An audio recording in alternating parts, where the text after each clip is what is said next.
วางเลยมันออกจะปะแต่มันขึ้นเลยขึ้นจับเลยเลยเฮ้ยโอ้สิจับหัวนะเรียบร้อย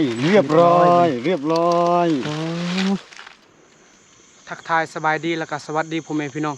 ที่ติดตามเลยครับส้มหลังจากพักผ่อนเรียบร้อยแล้วเฮากะสิเอาบางนะบางใหญ่มันไอเดินนิ่งคือนี่มันเข้าในโกนแล้วเอาจักตัดใหม่สิเอาบูหูสีใดหรือบ่เอาจังใดกะทาติดตามกันว่าสิมานหรือบ่นะโอ้ขึ้นฮอดพี่นะฮอนในลีมือนี่ที่เอาโอ้ยเอาถ้าเบิ่งไทยน้ำมาตำลังมันยังซองคนนะมาตำลังอาจจะเยอะด้วยอาจจะเยอะ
รุ่น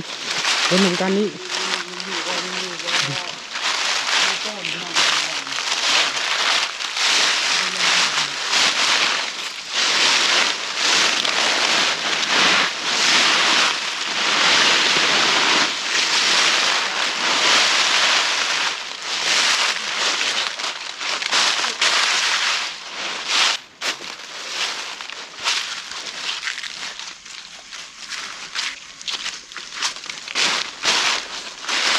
เห็นบ่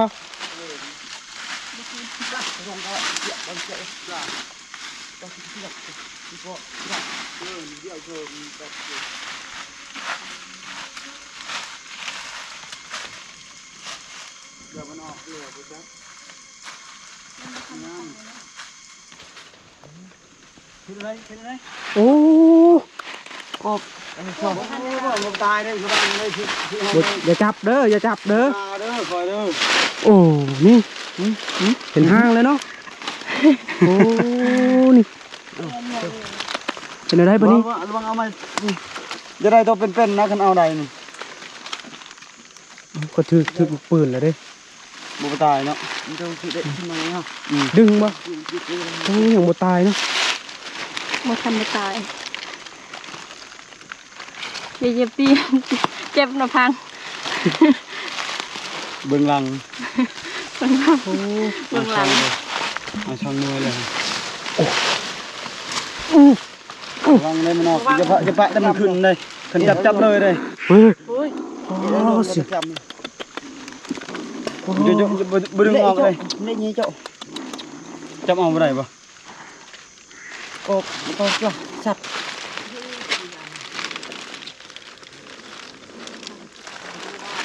ทำงูเห่าเนาะเสียง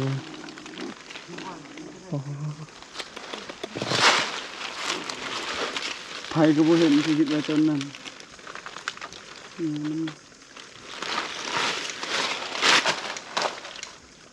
ตัวน้อยเนาะ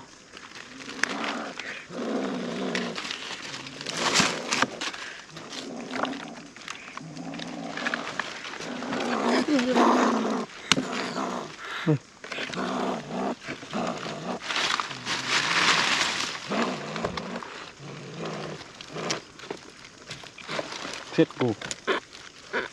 ระวังนะ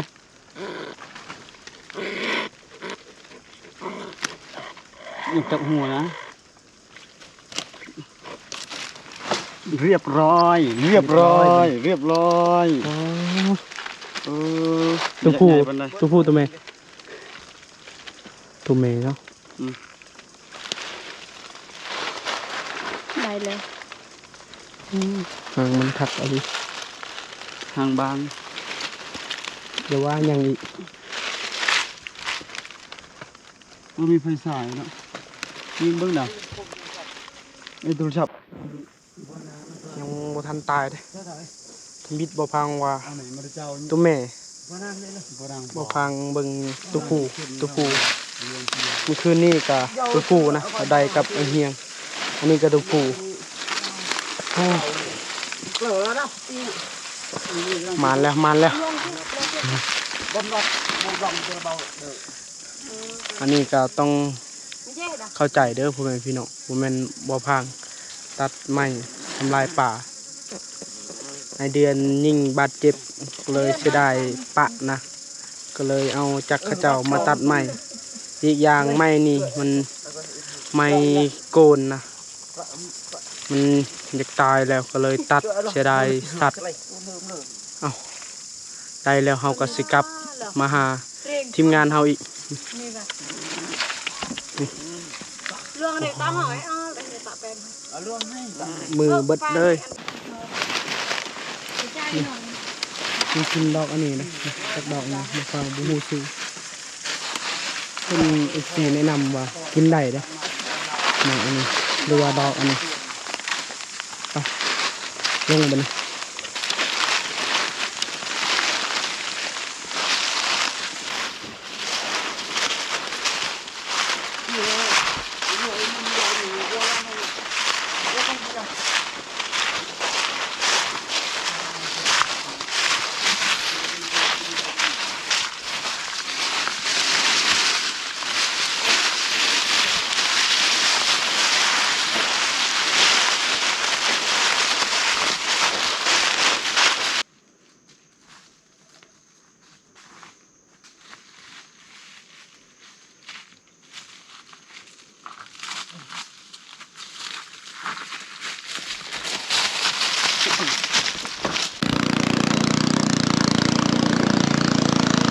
ต่อไปแล้วในเดือนเอาเงินให้200,000ที่จางคาเขาตัดให้นะ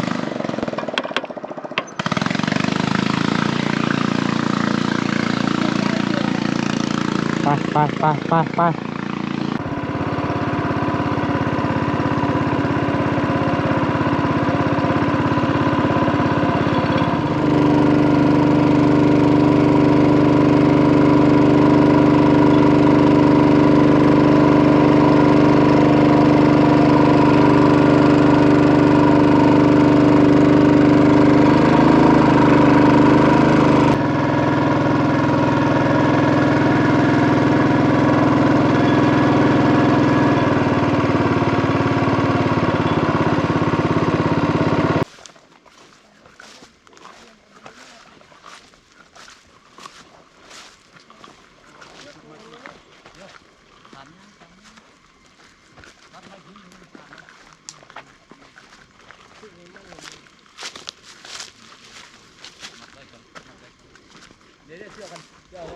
กลับมาหอบที่พักเรียบร้อยแล้วโอ้ทุกคนติดตามนำกันเฮาก็สิไปดักบอลกกมังให้เมื่อวานนี้นะไปดักกับไอ้เหี่ยงได้แต่บางใหญ่ส่วนเห็นอมยังบ่ทันได้เฮาก็สิไปเผาวันนั้นเลยนะเอาไปเอาประหมเรียบร้อยแล้วถือเข้าถือน้ำสีขึ้นนอนอยู่พุ่นเลยมื้อนี้บ่พางก็บ่จับของลิ้นนะเพราะว่าไอเดือนเพิ่นก็สิไปนะสิไปรับอาวุธของเฮากันนี่ ผ้านี่แหละเห็น F4 แนะนำหลายคนบอกว่าบ่พางเสียงคือบ่ชัดเจนนี่ก็ต้องขออภัยเด้อพ่อแม่พี่น้อง เพราะว่าโกโปรเบาพังนะเพ่แล้วเบาพังนะซื้อโกโปรเก่าเขาเจ้านะโกโปรนี่กะเบาพังใส่งานปลายแล้วเกือบสิฮอด2 ปีเอาจังไดกะถ้าติดตามอยู่ถึงเลยนะไป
พักผ่อนก่อนเอาย่างกะเครื่องไก่สิฮอดกกมากให้แล้วโอ้ยแดด นะพี่น้องพี่น้องไป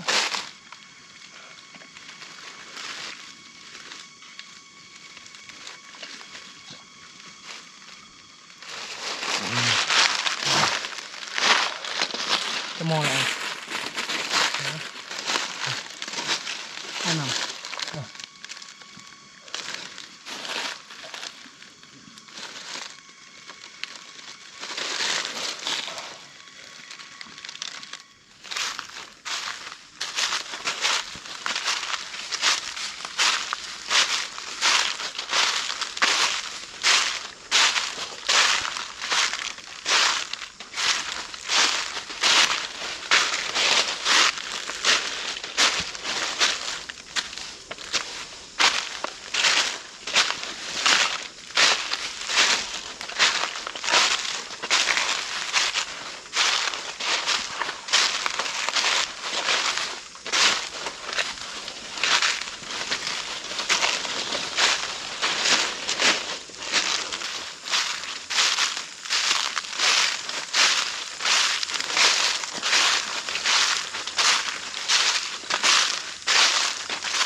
ไอ้มันเพิ่นกะไปก่อนนะกุ๊กมึงให้กะทั้งนาบ่พังกะให้เพิ่นไปก่อนบ่พังไปทำหลังเอาถ้าเพิ่งนำกันยินเสียงนกกระดูกฮอนนาลีกลางคืนบัดหนาวเลย กลางเว้นนะโหหอนจนอยู่บ่ไหวเอาติดตามนำกันว่าเพิ่นสิพอยังนะเพิ่นไปก่อนขึ้นมาหอดกุกมังไห้แล้วมังไห้ก็ยังดกอยู่เนาะไอ้ไหมหลายอยู่มังไห้กับมังไห้ใหญ่เฮ็ดอะไรบ้าง กัด เฮ็ดบอลดักบ่ กัดกระทางหันอาชีลงหลักลงมาคอยลงไปหาลง ก็หอกยังบ่ทันเข้าเนาะ เล่นเขากัน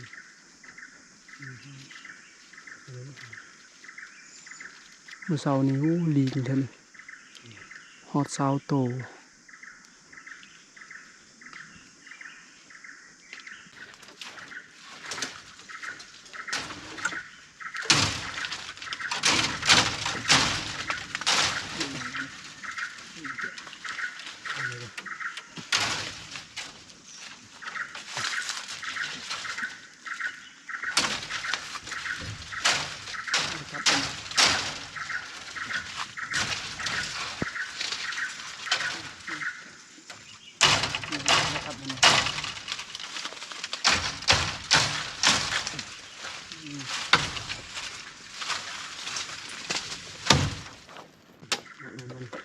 ได้เลย มัดกบนั่นใช้นั่นมัดนี่มา ติดตามนำกันนกกระโดกกับนกกระแทนมันเข้ามาอยู่แต่ก็ทายิงกระหอกนะตอนนี้ประมาณ4 โมงแล้ว5 โมงกระหอกก็เริ่มเข้า5 โมง6 โมงทาติดตามนำกันอีกว่าสิมานยังแน่นะขึ้นหอบนี้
ได้นกเป่าแล้ว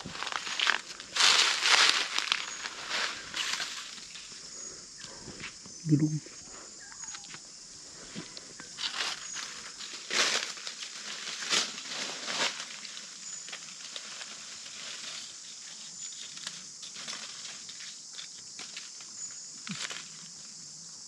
ยังโมตายเลยนกเป่านี่ถือปีก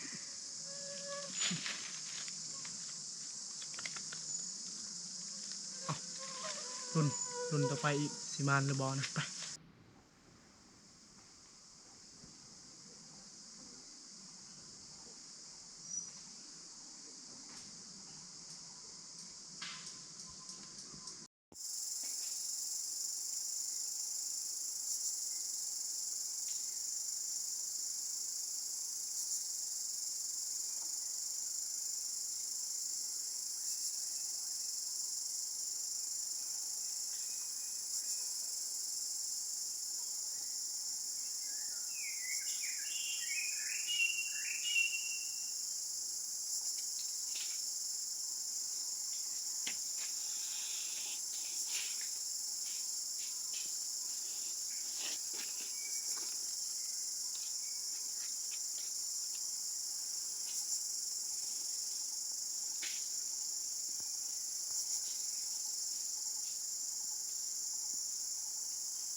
ได้ก็หอก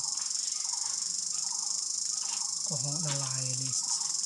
แต่ไม่เพิ่นยิ่งบ่ถึกนะหากระได้ตัวเดียวตัวผู้ก็หอกตัวหนึ่งนกเป่าตัวหนึ่งตอนนี้ก็เริ่มค่ำแล้วถ้ารุ่นอีกสิได้เพิ่มหรือบอนะไปของมาแล้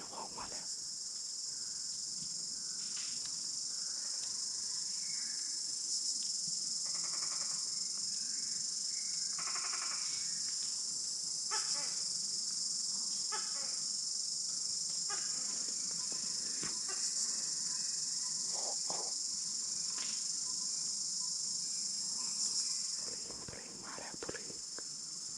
ปลาลายโพเลย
มันตายได้ก็หอ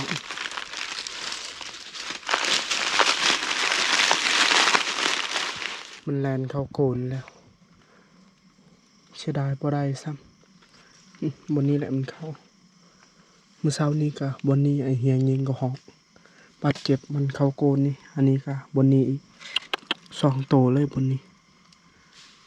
เสียดายเลยตอนนี้นะก็ค่ำประมาณ6 โมงปลายเนี่ยแหละเสียดายก็หอกตัวหนึ่งก็หอกไอใหม่เพิ่นยิงบาดเจ็บซื่อๆมันเข้าโกนบ่ได้แต่ก็หอกตัวหนึ่งแล้วนกเป่าตัวหนึ่งพอดี2 โต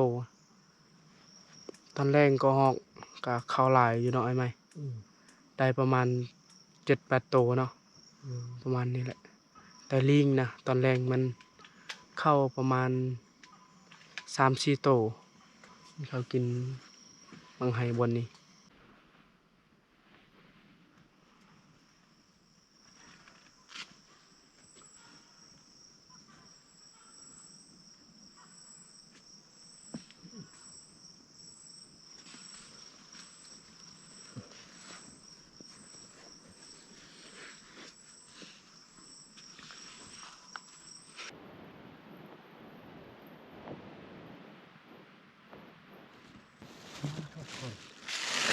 เขาร้ายขนาด โอเปงเลยหมูเปล่าโอเปงก็ได้นะกินก็อาหารนี่ก็โอเคแล้ว ปีปลา กินปลาแก้วปลาบ้าม พอแล้วฉันนี่ก็ดูนะเอาละ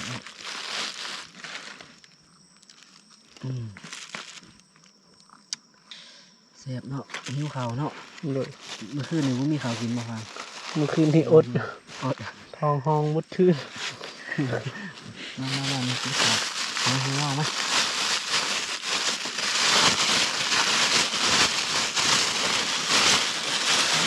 นี่เขาแม่เขาตา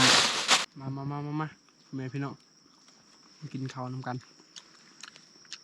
กินข้าวกลางป่ากลางดง2 คน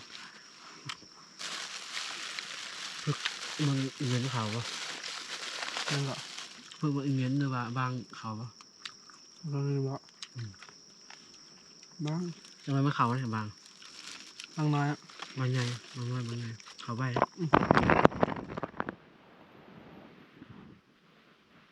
เมื่อ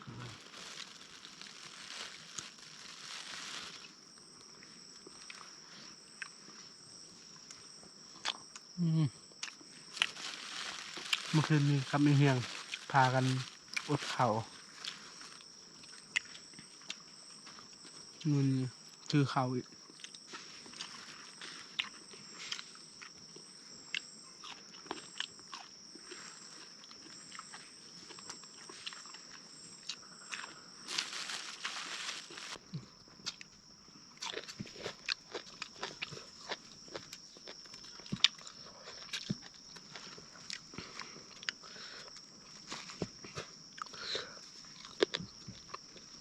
แซ่บ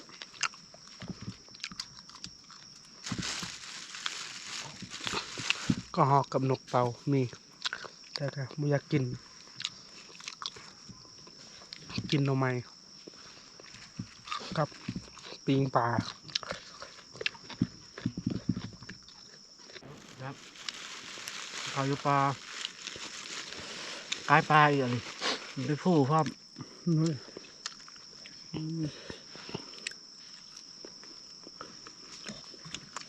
หน่อไม้ หน่อพานหน่อไม้เนาะ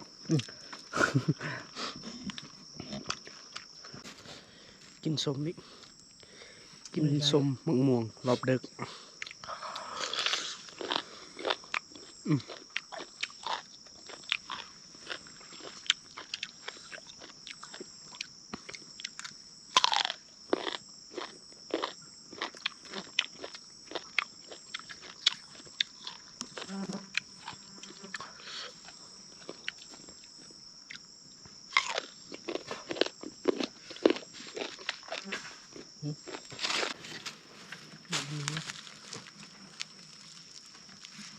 มาจากตรงนั้น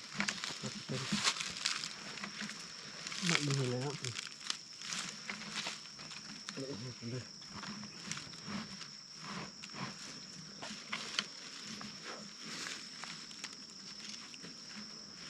ไปเรียบร้อยแล้ววันนี้ไอ้ไม้เพิ่นนอนวันนี้บ่พางนอนติดๆกันเลยเนาะ น้องก็เอาหัวเอาตีนมาทางนั้น นอน มันสิบ ดักสัตว์ป่ามันต่างกันนะครับพอนอนบอนที่พักเนาะนอนมัดแบบนี้นอนแบบนอนพอหูนะพอหูสัตว์ป่าเขาแบบนี้แหละถ้าติดตามนำกันนี้หลังจากกินข้าวอิ่มเรียบร้อยแล้ว มัดเปดักสัตว์ป่ากลางคืนนะแต่คืนนี้คันบ่พางหูบ่พางกะสิปลุกไอ้ไม้นะคันไอ้ไม้หูไอ้ไม้ก็ปลุกบ่พางแบบนี้แหละทารุณ ฟ้าอยู่ดิ ดูไว้ ดูไว้จะเลยเป็นบ้ามีอย่างเขาอะบ้ามีอย่างเขาจัดการ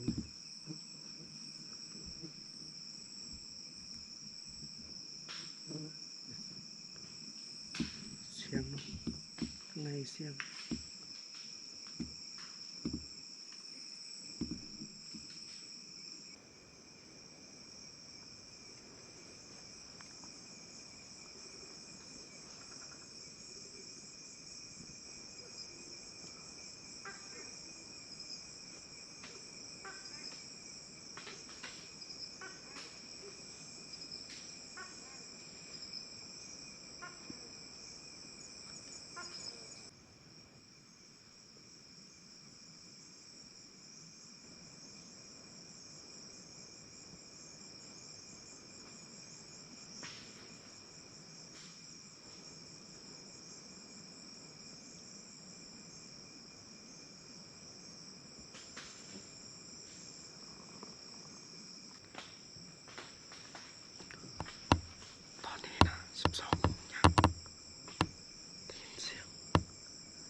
นอนนะดักที่เห็น แต่เห็นเขานะบูฮูเมื่อเลยนะตอนมันเข้ามาใหม่ๆกับหมอพังบ่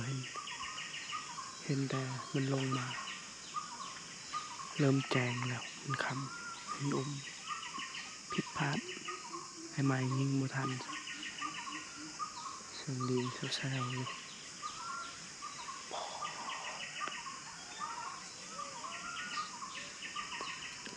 สำหรับคลิปนี้ก็บ่มีหลาย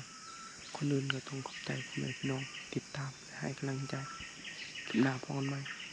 บ๊ายบาย